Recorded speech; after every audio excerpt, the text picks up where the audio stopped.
Hey, this is Brian again, and I'd like to ask you to do a favor. We can't do this work without people like you, so if you can, please like, share, subscribe, tell your friends about Bring Back the Porch. And why would people pick these for their backyards? Okay, Colorado blues are exceptionally hardy. The deer more or less will leave them alone. They're a little bit prickly. If I see a pungens, actually means prickly needle. So they're a good choice for just being hardy and low maintenance. Okay. They do grow fast. They're pretty indestructible. This episode of Bring Back the Porch brought to you by Bernie Leahy, River Street Realty. Let's get you home. Hi, welcome to Bring Back the Porch. Today we are on location at Rivendell Tree Farm. I'm here with owner-operator Dylan Lafferty. Dylan, welcome to the porch. Hi, Ina. How are you today? Welcome to Rivendell Tree Farm. Thank you very much. So today Dylan has offered to kind of give us a tour of the tree farm. We're so fortunate in Medicine Hat to have such a lovely tree farm, but I think it is a kind of little secret to a lot of people. So we're going to make sure that you get a lot of exposure today. Thanks, How's that Anna. sound? Thank you. Pretty good? Thank you. All right. So let's start with like this beautiful tree right here. Okay, so we're in a couple blocks of Colorado blue spruce. Colorado blue spruce can be green or they can be blue. It's just genetics, blonde hair, brown hair in people. So this one is very nice with bright blue. We're going to actually put this tree in our arboretum. But the one behind it is green. So this tree is, we start selling them at 200 centimeters, about 6.5 feet, and it will be that after it buds out. So this tree is ready to go. We've been growing this particular tree for about 5 years, and it's pretty much perfect in every way.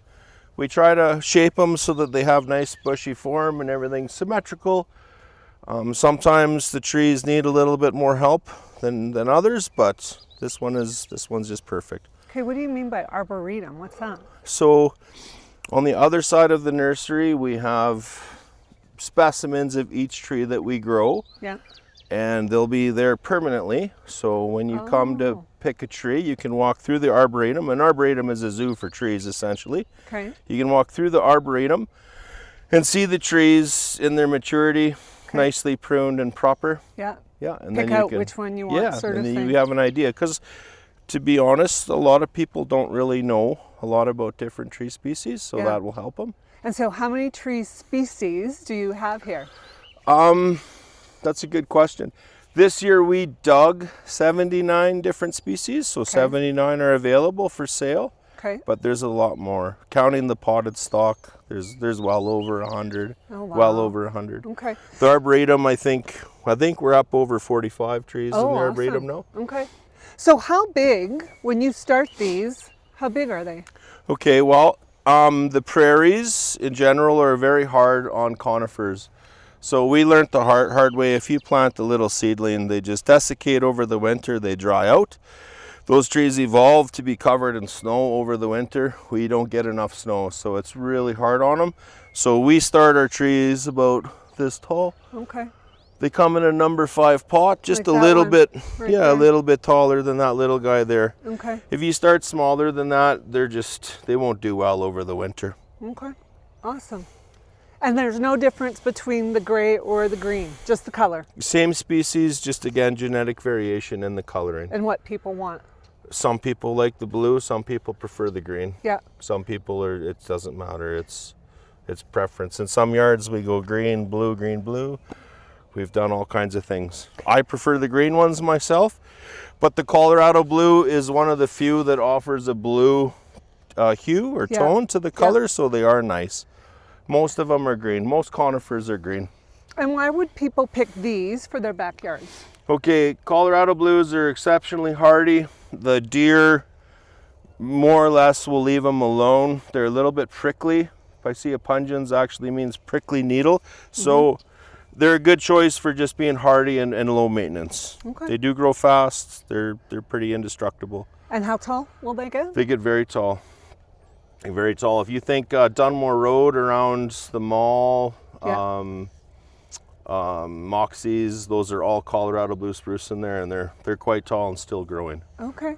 Taller than most people will want them in their yards in 60, 80 years. Okay. Yeah. And that is like their life long would be like? I would expect over 100 years. Oh, wow. Yeah, if they're taken care of. Okay. And they have an adequate space to grow in. And taking care of means water? Watered. Yeah. Usually if a tree is watered, it'll do well. If the yard is neglected, they'll go into decline. Okay. And yeah, we see it quite a bit. And any kind of pests that you would have to worry about with these? There are some bugs that get into them. It's usually not a problem, but it is becoming more of a problem. There are beetles that are starting to show up in Medicine Hat that we've actually seen. I wouldn't have believed it if I didn't see it for myself, but generally speaking, they're fairly resilient. Okay. They're good trees. Okay. And what size do you like to move them at? Or does it matter? Like, okay, so that he's a little bit small. So like 200 centimeters, so 6.5 feet. Okay. These trees are usually sold by the foot. So this one he's just a little slender. He needs to fill out some more, but next year he'll be ready to go. Ready to go, yeah. This tree up ahead, this is a Norway spruce. So the Colorado blue spruce is native to North America. The Norway spruce is from Northern Europe, hence the name. So a little bit softer. They're almost identical, really, but there are subtle differences. This one's plenty big enough to sell. Yeah. He's more like, he's over 9 feet already, so that's a very nice tree. You can always spot a Norway spruce because it has great big pine cones. Yeah. Quite large like pine large. cones. Yeah. He's really pretty. What is he again? Norway spruce. Yeah, they look really nice when they're just starting to bud out. And so how big will he, like just as big as the... Just as big, yeah. They get monstrous. In front of St. Joseph's home, there's, on the left side, there's 3 really nice Norway spruce. Yeah. And then, well, back over here, this is a pine tree. We can just walk through here. This is a ponderosa pine. Yeah. So these are also quite common in Medicine Hat. You see them everywhere. So the ponderosa pine is very hardy. They're very beautiful. You can often point them out when they're mature and large because they have a very orange looking bark. The deer, if the winter is rough, they will browse on them, believe it or not, but it is a problem. So when they're young, if you have lots of deer, it's a good idea to fence them in the winter. Yeah. Because they will get at them. And these look like they take up a lot of space, do they? Like, will they? They're very similar. They're very similar. To the so these trees, just for comparison, this is a Colorado blue again, although it's green. And these trees were planted at the same time. So oh, wow. They grow about the same speed. Yeah. Yeah, similar. And again, water basically for maintenance? Yes. Water, that's really it. It's best if you can keep the grass away from the bottom of the tree. If you can mulch around the bottom, that's always best for the tree. Yeah. That's how trees evolve. That's what they prefer. Once they get larger and established and you're happy with the size, if you let the grass grow underneath them, that's fine. The acidity from the pine needles will slowly start to push back the grass. Yeah. You can treat that with dolomite lime, but mulch is definitely best. Okay. Rocks are not the best, but lots of people do it, use them, and you can get away with it. But from the tree's perspective, it's not the nicest way of doing things. Okay. And what about, when people are fertilizing their plants and lawn, fertilizer hurts, doesn't hurt, it's okay? Okay, so in general, anywhere in southeastern Alberta, we have good soil. There's nothing wrong with our soil. You don't need to fertilize. If you want to push the tree along and get more growth extension, like get more growth every year, fertilizer isn't a bad idea. It's impossible to know exactly what you need unless you get a soil test done, Ina. So, like we have designer boutique fertilizers with micronutrients, but a general starting place is a small dose of Miracle Grow for trees. Okay. Okay? Yeah. Just don't overdo it. Yeah. Even a little bit of nitrogen around the base of the tree, the same nitrogen that you fertilize your grass with, will help the tree grow along. And you can tell a tree's health like this by this bud extension from last year. So that's over 6 inches, same here. Yeah. So if you only have a little bit of growth, it's lacking water and nitrogen. So how many trees do you decide to bring in of each species? Okay, so those numbers are based on what we sell and what's popular and what we're short on. So at this point in the farm, it's really a matter of economics, what we can afford. So I'd like to fill up the entire farm with trees, but it is very expensive to buy that stock.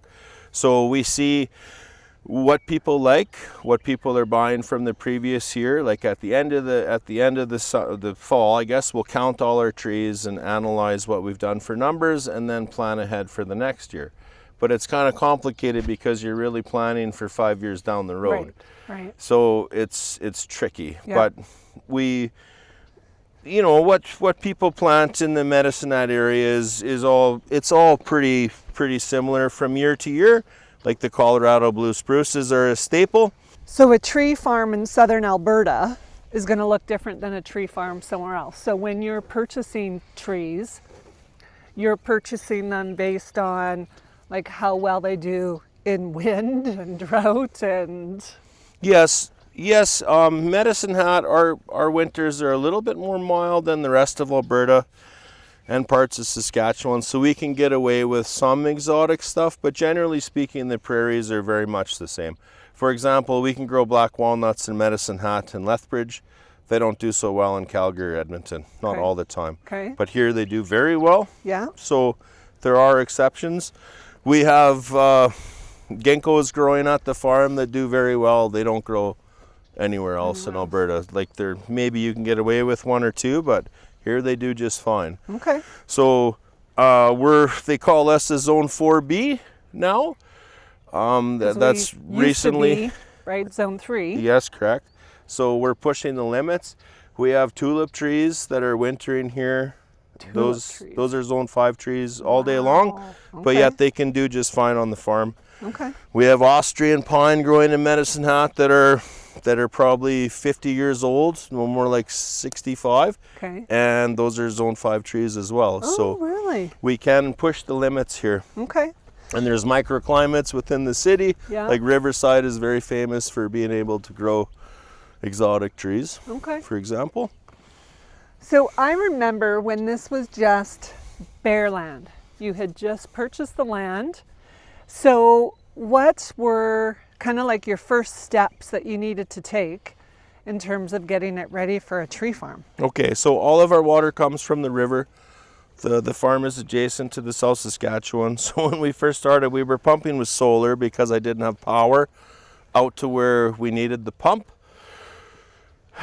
So we at that time we could pump about 12 gallons a minute. Now we're pumping 200 gallons a minute. So water was the first step. Yeah. There's in southern Alberta, there's just not enough water to sustain a tree naturally. So if you're not irrigating even the hardiest of trees, it'll go into decline. It's very hard to get a tree to survive without water. So water was the first step. And then the deer. So down by the river and in the coulees, there's lots and lots of deer. So we had to control the deer. So we needed to establish some fencing to keep the deer out. Okay. Those fences sometimes work good, sometimes not, but we're making improvements as we can. Okay. Yeah. Okay? Yeah. All right. How many acres? Did I say that already? No, but the farm is just over 50 acres. So not all of that is nursery, but that's our total land. With the land that we have set aside for the nursery, on a 5-year cycle, we should be able to support 2,500 to 3,000 trees per year to market. So that's our business model. That's what we're striving to achieve. Okay. Okay, so these are Scots pines. This is a pine tree that's native to Northern Europe. They do very well here. They're obviously a cousin of the ponderosa pine. Yeah. You can tell the difference because the needles are quite a bit shorter than on a ponderosa pine. So you see these trees quite commonly in Medicine Hat. They also get an orange bark as they mature, and they tend to open up as they mature. But we have specimens in here that are, well, basically 3.5 meters, so very tall, very tall. They're very nice trees. We just love them. They're beautiful. So again, like, so how old would this one be? These trees right now would be approximately 6 years. Okay. And you can tell some are taller than others, so Yeah. there's a little bit of variation in the genetics on how fast they grow. Yeah. But you do get quite a bit of growth per year. So this was all growth from last year.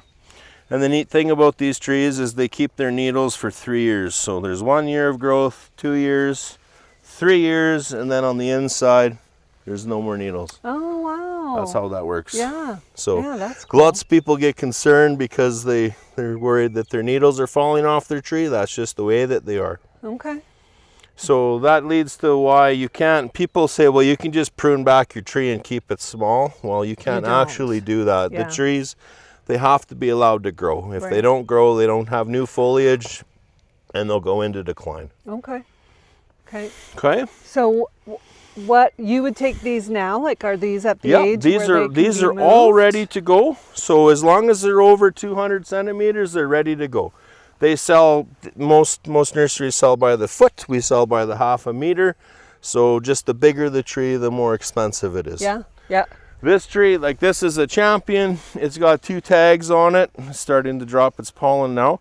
But it was dug with a 54-inch tree spade. So if you were to buy this tree, we would come to your yard, dig the hole for the tree, bring that dirt back to the farm, come and grab the tree and put it right in the hole. Okay. So they have to be transported one at a time. And that's just because it's such a big tree, it needs a substantial root system, Yeah. right? Yeah. If they're a little bit smaller, then we can put them in a basket. It'll be in a 40-inch basket. And so we were just talking earlier about, so someone buys their new home and they want to do some tree planting. Do you come out and kind of help them with that idea of you're going to need this much space for this kind of a tree? and- Absolutely. If we're doing a big yard, that's something that we do.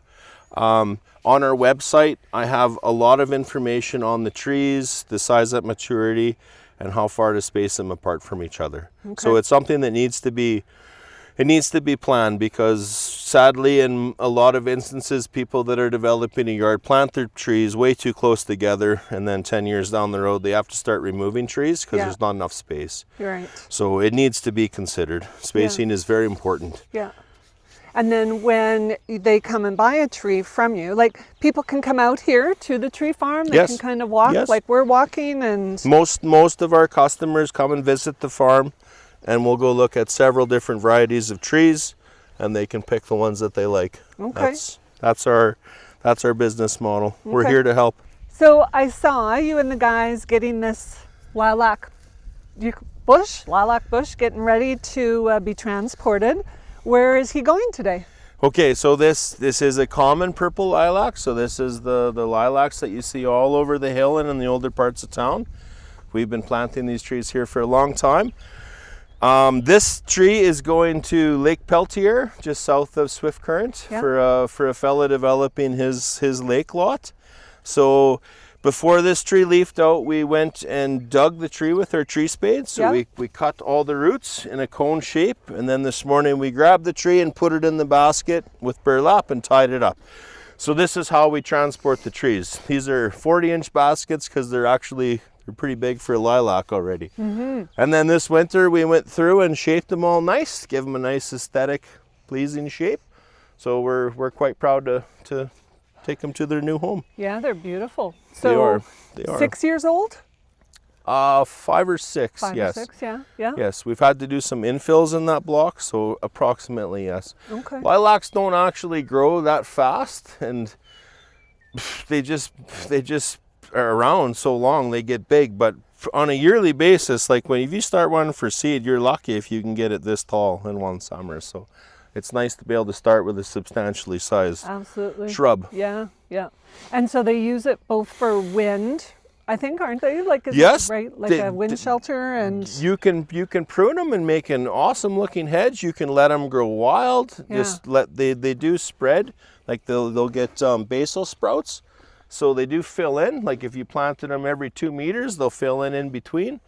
You can just plant one in your yard and prune it up nice and have it as a specimen shrub. They're very versatile. Yeah. And they're hardy and they're tough. The deer don't go super hard on them. They will browse on them a little bit, especially when they're young. I would not describe them as drought tolerant. You have to water them. And I know that from living up on the hill. I had an old hedge, and if I didn't water them, the leaves would start to droop, right? Right. So yeah. they like water. But for springtime flowers and the scent of them, they're very hard to beat. Okay. And so you're going to Swift Current area today. How far do you travel? Will you deliver? We've taken trees east of Regina. We've gone to Saskatoon, an hour and a half north of Edmonton, lots to Calgary, south of the Cypress Hills. So yeah. All over, wherever folks want our trees, we'll take them. Yeah, awesome. So now we're in kind of a whole different area of the tree farm. What are these trees? Okay, so this is the box elder, or more commonly called the Manitoba maple. Oh. So these trees grow natively here in southeastern Alberta. They're most often found in riparian zones, so growing beside a creek or beside the river. Okay. And they're very hardy. They're very tough. They don't mind our winters at all. They're hard to kill actually. So they're good for a lot of folks in a rural setting where you're looking for a shelter belt. Sure. So you put these trees on the perimeter of your property to block the wind. Yeah. And then on the inside you can put nicer, more delicate trees.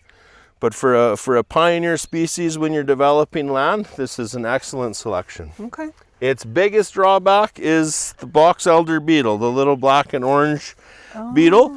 That beetle is everywhere in Medicine Hat, but its primary, most favorite food source is this tree. Second to that, it's green ash. So that's why we have them all over Medicine Hat, and they're getting into people's homes over the winter and whatnot. Oh yeah. Yeah. So they are very good though, and they're a good tree because they grow natively here. Okay. And so how old? I mean, these guys are really tall, but are they also about the age of 6 years? These trees would be 5 years old. Wow. 5 years, and they were all planted at the same time, so they're very similar in size.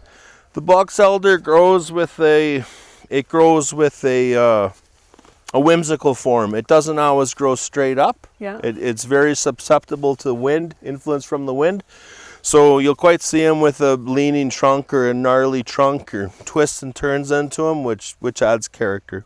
So if it could be a shelter belt, then it would be, I don't want to say drought resistant, but it does better, not better, but you don't have to worry as much about water for these guys? In that instance, the green ash would be more drought tolerant than these trees. They are drought tolerant, but they do like water. Okay, yeah. Okay. And besides the beetles, any other pests? Some folks, all maples make a samara, so this one's very anxious. He's making his seed, so the little helicopter seeds, right, for the kids.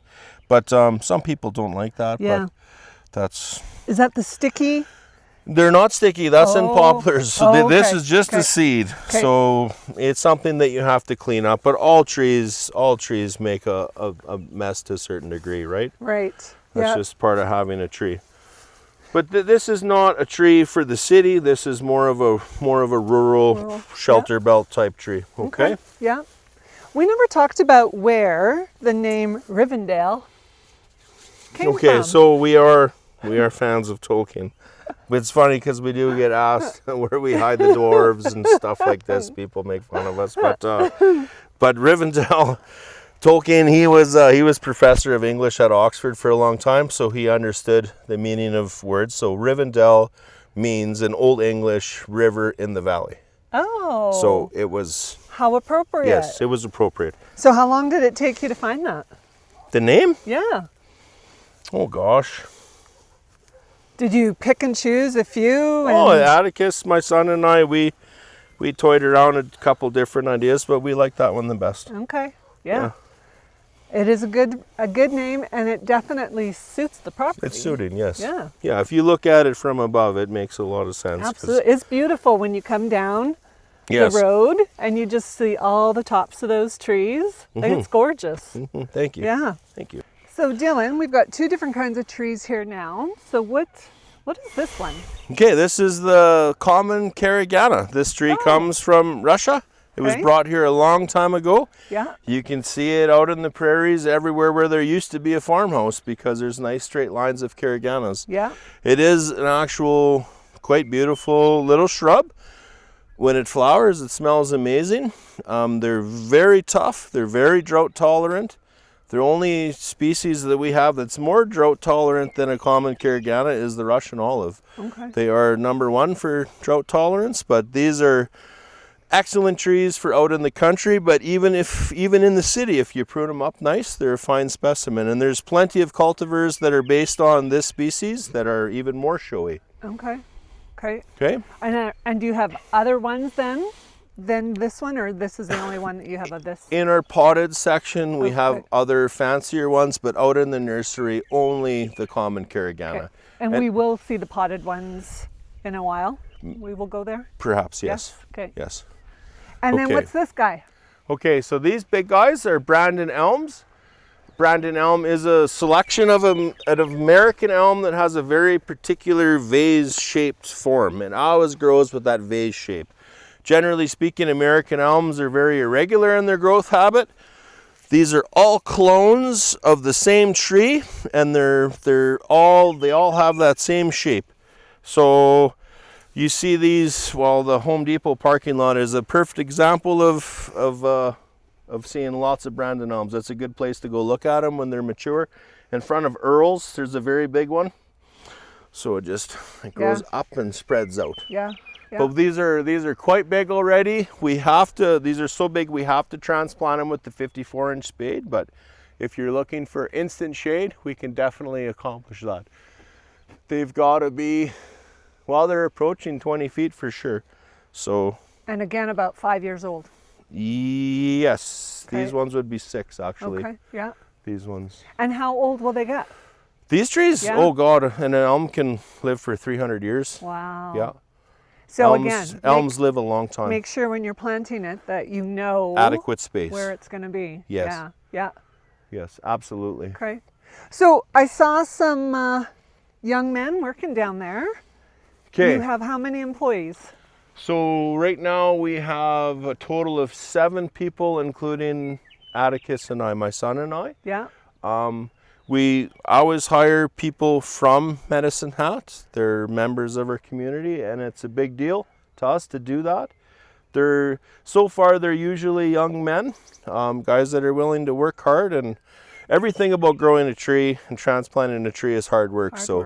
We definitely work the wheels off these young boys, but they're exceptionally hard-working, good people.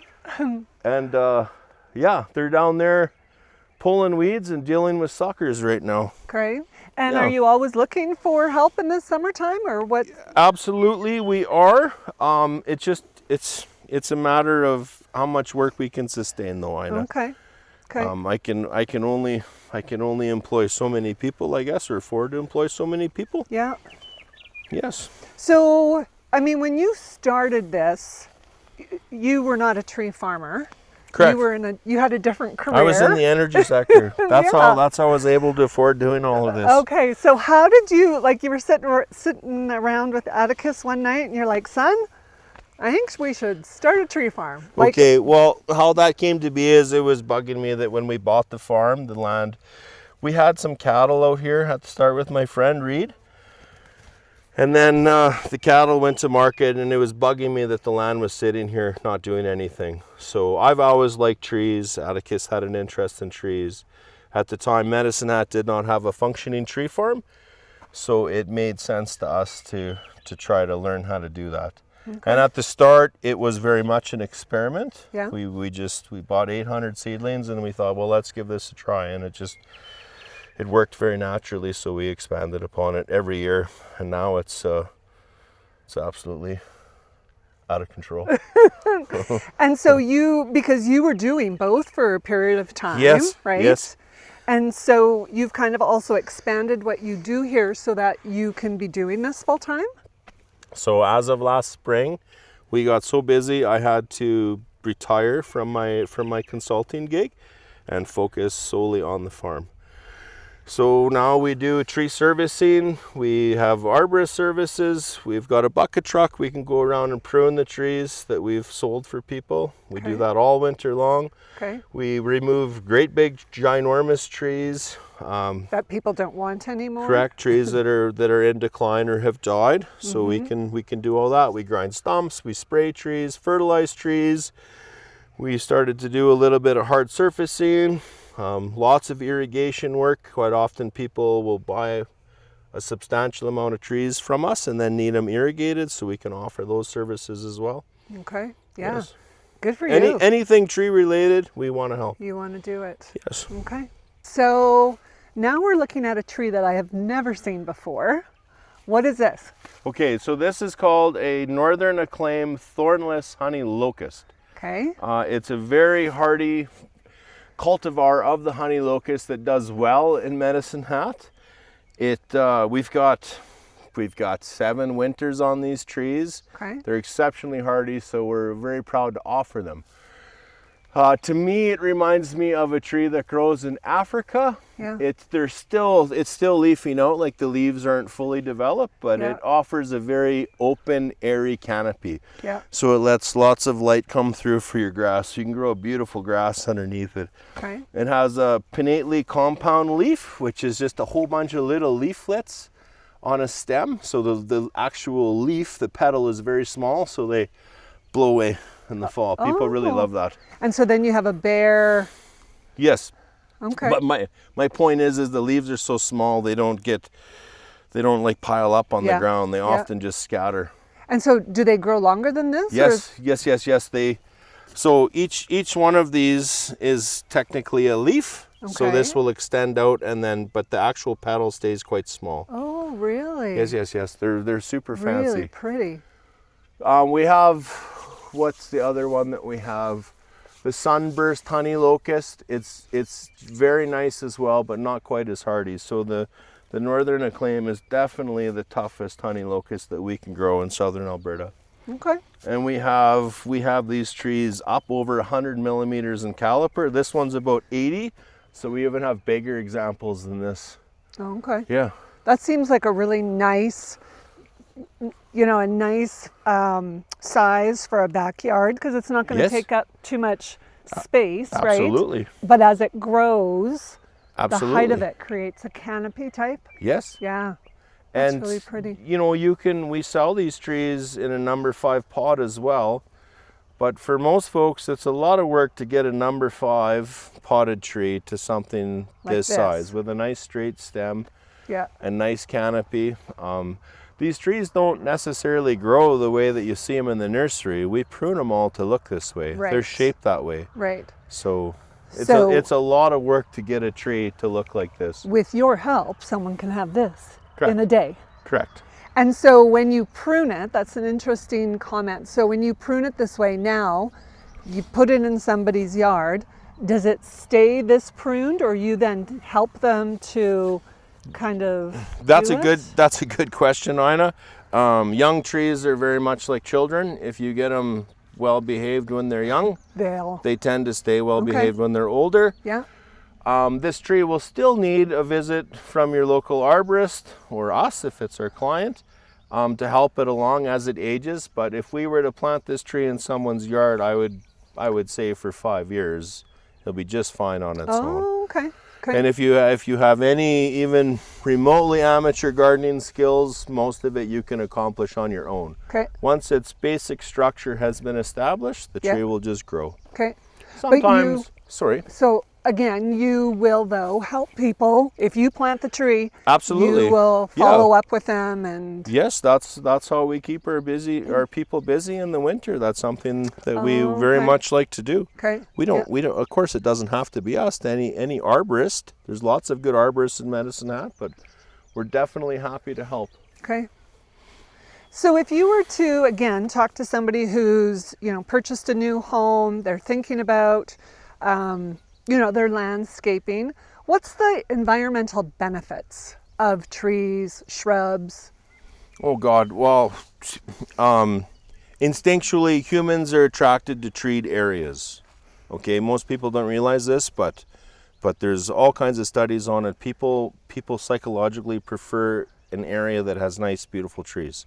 We're drawn to it, right? It's a survival mechanism that we've evolved to have.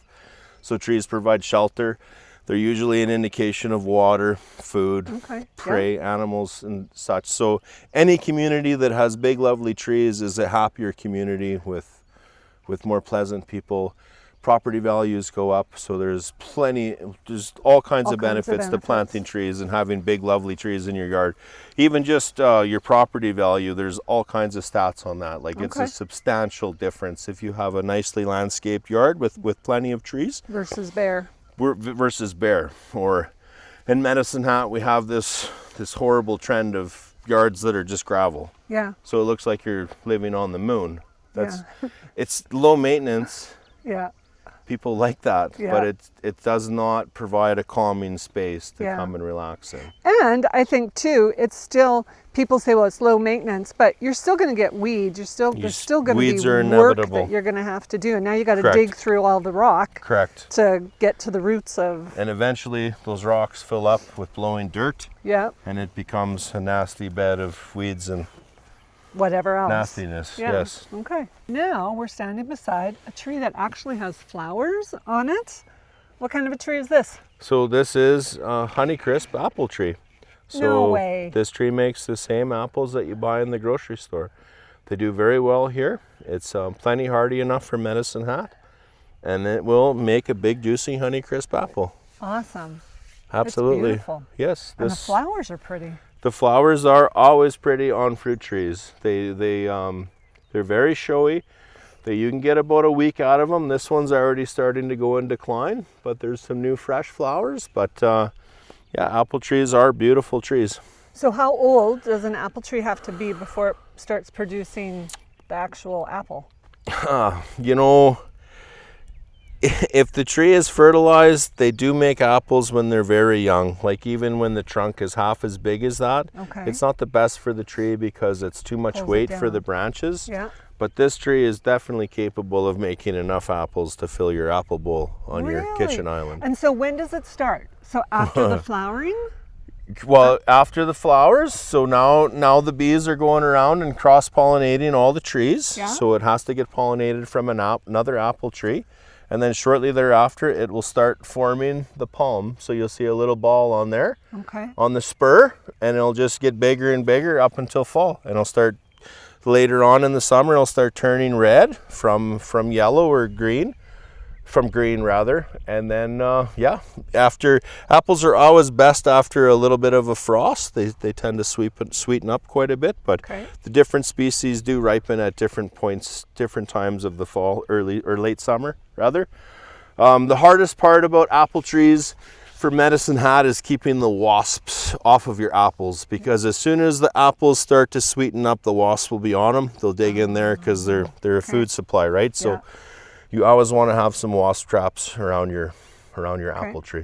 So do you have to plant 2 apple trees then to produce the fruit? You have to have another apple tree within a couple blocks to get cross-pollinated. You don't have to have it in your yard. Like let's say 3 doors down, your neighbor has a crabapple tree. That's plenty sufficient. Oh, okay. You will get higher yields with the more apple trees you have in a small area, but it's not absolutely necessary. Okay. If you're out in the country and you don't have a neighbor for miles away, you better have 2. Yes. Okay, so this is gorgeous. What is this tree? This is an Ohio buckeye. This is a somewhat rare but becoming more and more popular tree for Medicine Hat. It's exceptionally hardy. It's almost indestructible. It has a brilliant display of spring flowers. The flowers are these flowers are just starting to open up, so they will get more colorful. Another good thing about the Ohio buckeye is the leaves. When you crush them up, they kind of have an oniony, garlicky odor, which the deer don't like. So the deer tend to stay away from these nice supple leaves. Yep. It's called the Ohio Buckeye because the nuts resemble a buck's eye. Oh. That's why. It's called the Ohio Buckeye. Look at that. Yes, yes. So it does make a fairly big nut that's surrounded by a spiky husk. It's one way to identify the tree. So we recommend having a mulched area underneath these trees and just let the nuts fall into that mulch and just leave it be. Just let it go natural. And they're not going to start up more trees. They might. They're actually very good germinators. Oh. So if they get anywhere that's in a damp area, they probably will germinate, but yeah. The tree is really quite beautiful. So, and this is a really large type of tree, isn't it? I would describe the Ohio Buckeye as a medium-sized really? tree. So how tall? I couldn't give you the exact number, Ina, but it doesn't get anywhere near as big as an American elm or a green ash. Okay.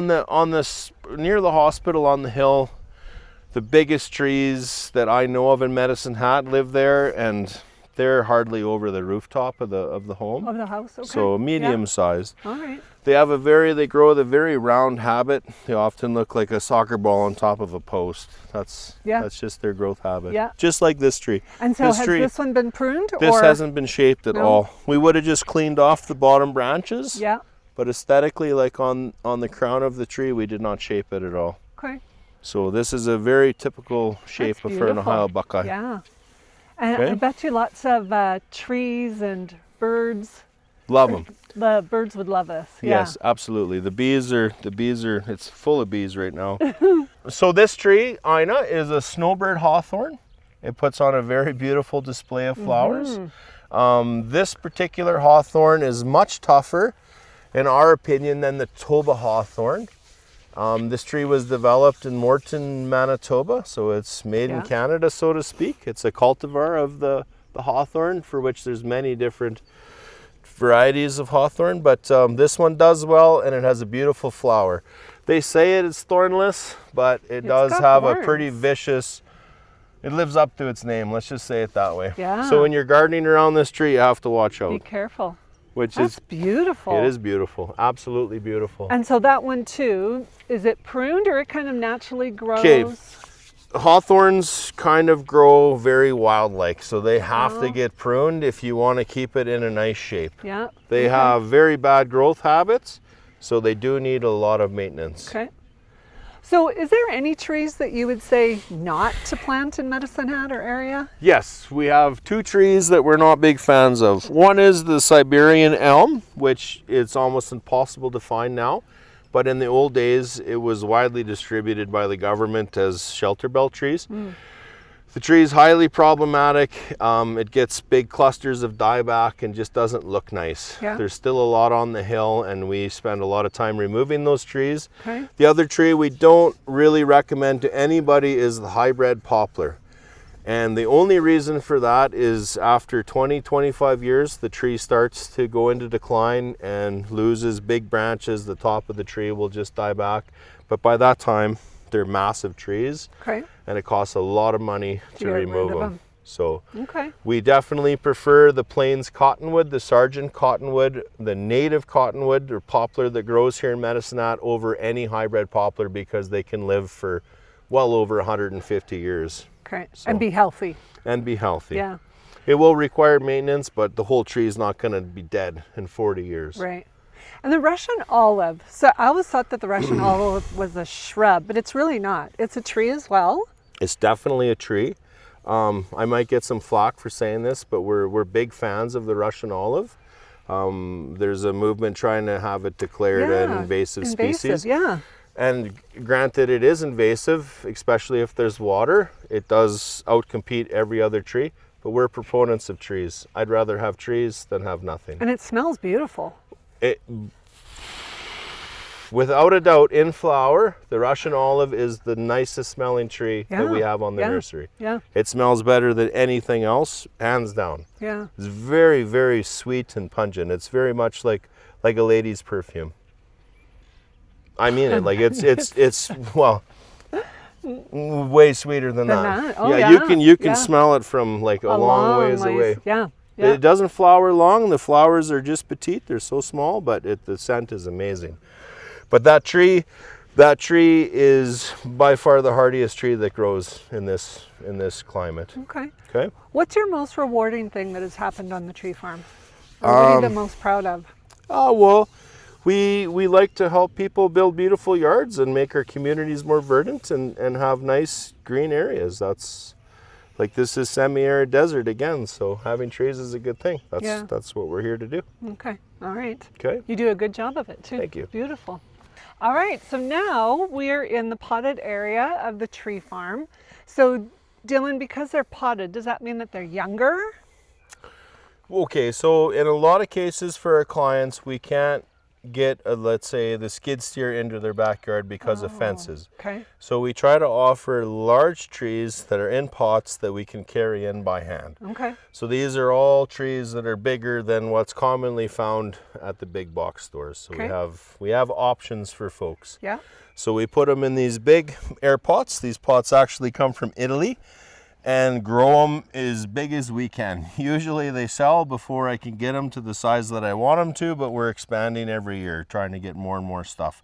Okay. So these are actually our second biggest pot, but that tree is already close to 40 millimeters in caliper. Yeah. So that's a big honey locust. Yeah. Beside it is a tulip tree, believe it or not, and a ginkgo next to it. That the ginkgo is just starting to bud out now. And They're the very tulip slow. tree too. There's a little bit of And the It- flower will look like a tulip. It does. They're absolutely phenomenal trees, but they're not found. Like, I can't think of one single tulip tree in Medicine Hat. No. Yeah. Yeah. I don't know of any ginkgos neither that we haven't planted. And then this is a maple here. These are all maples here. Yeah. So they're at different. This particular maple came from Manitoba, so it's a little bit behind. This tree spent the winter at our farm, so it's just starting to wake up. Okay. So these trees are still developing their leaves. So somebody comes out, they want to buy a tree from you. Okay. Take us through kind of like the steps then of what you do. Well, if they have not been to our website, I will invite them out to the farm to have a look at the different trees that we have, depending on what size they want. So first we'll start with, are they asking for a conifer tree or a tree with leaves, a deciduous tree? Do they want a fruit tree, a flowering tree, big tree, small tree? We'll ask those basic questions and hone in on what they're actually looking for. Okay. Quite often though, once they walk through the farm, they've totally changed their mind and they like that tree.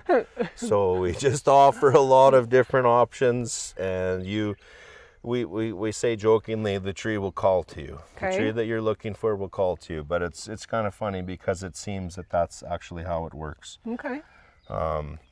On the website, there is a lot of resources. We're trying to add to it as fast as we can to help people decide. Like, they want to know how big the tree is, what its fall color is. So we have a lot of information there. So then they've picked their tree. You then take the tree to their house, or if it's like this, they can take the tree to their house? So there's a lot of options there, Ina. Sometimes the client will want to do it themselves. Sometimes we'll load up this tree, put it in their truck, and we'll never see him again. Okay. Sometimes their landscaper will come to the farm and pick up the trees. Okay. Sometimes they'll hire us to bring the tree to their home and they'll plant it. Sometimes we do all the work. Okay. So we do prefer to plant our own trees to just ensure that it's done proper and the tree has the best chance of surviving. Yeah. But we work with the client, whatever they want. Okay. But in actuality, like a tree this big, that's beyond the means of most people. Like, they don't want to tackle it. I could not dig that hole. Correct, and they can't carry the tree neither. Yeah. They don't want to, and it won't fit in a regular pickup truck. Yeah. So we'll help in any way that's necessary. Same with the caliper trees. We have country folks with access to tractors and skid steers, and they'll do it all themselves. But for most people, like, the trees weigh 500 pounds, so you can't realistically do it without equipment. Yeah. Yeah. So we're here to help in whatever is required. Okay. And it starts with selecting the tree. The planting process is dependent on the tree that you pick. Okay. Okay. So what's your vision? Like, this is, I feel, huge. What's your vision for the tree farm? Are you happy where you're at? What do you... Oh no, we're very much still in a state of growth. We have to get our tree numbers up, and we're developing people. So we're on a trajectory that is heading the way we want to be, but basically we want to be a one-stop shop for trees and tree service work. So if you're looking for a tree in southeastern Alberta, we want to help you make that decision on which tree is best for your yard, how many trees to plant, and how to plant them. Okay. So we want to be able to offer all of those services to people and develop a beautiful yard. We definitely want to specialize in the large trees. Mm-hmm. We want to be able to bring trees to people's yards that are already 20 feet tall and up to 120 millimeters in caliper, so like a big tree. 5 times as big as that tree. Okay. We want to be able to do that, and we're on our way to being able to accomplish that. We took a tree to the Medicine Hat golf course last night that was an American elm and 120 millimeters in caliper. Wow. It's a big tree, right? Yeah. And that's what they want. They don't want to start with a little tree like this. Yeah. What else can I say about that? The arborist work is definitely picking up. We were exceptionally busy this winter, so we were very, very happy about that, and very pleased to be helping folks prune their trees, remove their trees, grind the stumps, and get ready for a replacement tree in the spring. So that's awesome. So it's a real seasonal, like it's a year-long job, but very specific jobs at specific seasons. That is correct. That is very much correct, Ina. A lot of the pruning can get done year-round, but some of it's best to do when the tree is dormant. Okay. We plant trees all summer long. That said, spring and fall are usually the best time. Yep. Some of the trees actually prefer to be dug in the fall rather than in the spring. So there's different stages, just like the seasons. There's different jobs for different parts of the year. So you talked about your the inventory and people going to your website. What is your website? You can find us at Rivendell Tree Farm.ca. Okay. You can give me a call. It's just me answering the phone. Sometimes that's a bit of a problem, but when we're busy working, I'm still very much with the crews getting the work done, so I can't always answer the phone. So it's for a customer to reach out, check out our website. There's a contact form on there with their email address, or you can call. And then this time of the year, we have clients come out to the farm in the evening, or weekends are best. Okay. I try to stay at the farm on the weekends so we can show folks all the trees and help them decide what's best for them. Okay. Where are you located? How do people find the farm? So again, on our website, I've got a nice map with directions, but basically we're 2 turns past Eccledale Park. Yeah. Down the Wholesome Road, go past Eccledale, take your second right-hand turn and head north down to the river and you Valley. Can't miss us. Yeah. So a lot of people know the Range Road 70 as the Wyber Road. It used to be called the Wyber Road. So that's where we're at. Yes. We are so fortunate to have such a beautiful tree farm so close to town. I love it. Thank you for your time. I think those lilacs need to get to Swift Current. Yes, we got to get on it. You got to get them on. Okay. Thanks so much. Thanks, Anna. Thank you.